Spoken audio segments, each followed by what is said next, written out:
সীমান্তে পরিবেশ সচেতনতা ও মানবিক উদ্যোগ। বসিরহাটে বজ্র থেকে সার তৈরির প্রকল্প ও রক্তদান শিবির। ভারত বাংলাদেশ সীমান্ত সংলগ্ন বসিরহাটের এটিন্ডা পানিতর গ্রাম পঞ্চায়েত এলাকায় শুরু হলো এক যুগান্তকারী পরিবেশ বান্ধব উদ্যোগ। বসিরহাট ১ নম্বর ব্লক প্রশাসন ও পঞ্চায়েতের যৌথ উদ্যোগে বজ্র পদার্থকে সম্পদে রূপান্তরের লক্ষ্যে চালু হলো জৈব সার তৈরি প্রকল্প। প্লাস্টিক ও অন্যান্য কঠিন বজ্র পদার্থ থেকে এবার তৈরি হবে কৃষিকাজে উপযোগী সার, যা শুধু দূষণ রোধেই নয়, স্থানীয় কৃষকদেরও অর্থনৈতিকভাবে উপকৃত করবে।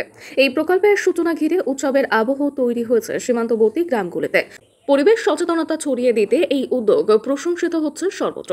একই সাথে আজ ১৪ জুন বিশ্ব রক্তদাতা দিবস উপলক্ষে আয়োজিত হয় রক্তদান শিবির, যেখানে প্রায় ৪০০ জন রক্তদাতা স্বতঃস্ফূর্তভাবে অংশগ্রহণ করেন। অনুষ্ঠানে উপস্থিত ছিলেন উত্তর চব্বিশ পরগনা জেলা পরিষদের সভাধিপতি নারায়ণ গোস্বামী, বসিরহাট মহকুমা শাসক আশিস কুমার, বসিরহাট দক্ষিণ বিধানসভার বিধায়ক সতর্ষী ব্যানার্জি, বসিরহাট ১ নম্বর ব্লকের মৎস্য ও প্রাণী সম্পদ কর্মাধ্যক্ষ শারিফুল মণ্ডল, পূর্ত ও পরিবহন কর্মাধ্যক্ষ শফিকুল লফাদার, এটিন্ডা পানিতর পঞ্চায়েত প্রধান মেহেরুন্নেসা খাতুন বিবি সহ একাধিক বিশিষ্টজন। এই সমন্বিত পদক্ষেপ পরিবেশ রক্ষা এবং রক্তদানের মতো মানবিক কর্ম সীমান্তবর্তী অঞ্চলে উন্নয়নের এক নতুন দিশা দেখাচ্ছে বলে মনে করছেন এলাকাবাসী। আজকে আমাদের একটা সলিড ওয়েস্ট ম্যানেজমেন্ট প্লান্ট ইনগ্রেশন ছিল। তো এটা আমাদের বিডিও সাহেব এবং পঞ্চায়েত সমিতির সভাপতি সাহেব ও পুরো পঞ্চায়েত সমিতি এবং গ্রাম পঞ্চায়েত খুবই পরিশ্রম করে এটা কাজ শুরু করতে যাচ্ছে।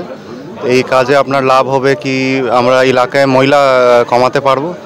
এর নেক্সট স্টেপ আমরা যে ওয়েস্ট যত জেনারেট হচ্ছে ওটার আমরা প্রসেস করে হতে পারে সার তৈরি করতে পারবো, ওই দিকে আমরা এগোবো।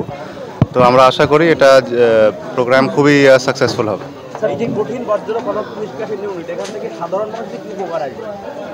আপনাদের সাধারণ মানুষের দেখুন মেনলি দুটো উপকার আসবে। একটা আপনার এলাকায় ময়লা কম হবে, তাহলে আপনার যেরকম কোথাও ময়লা জমা হলে খুবই গন্ধ বেরোয়।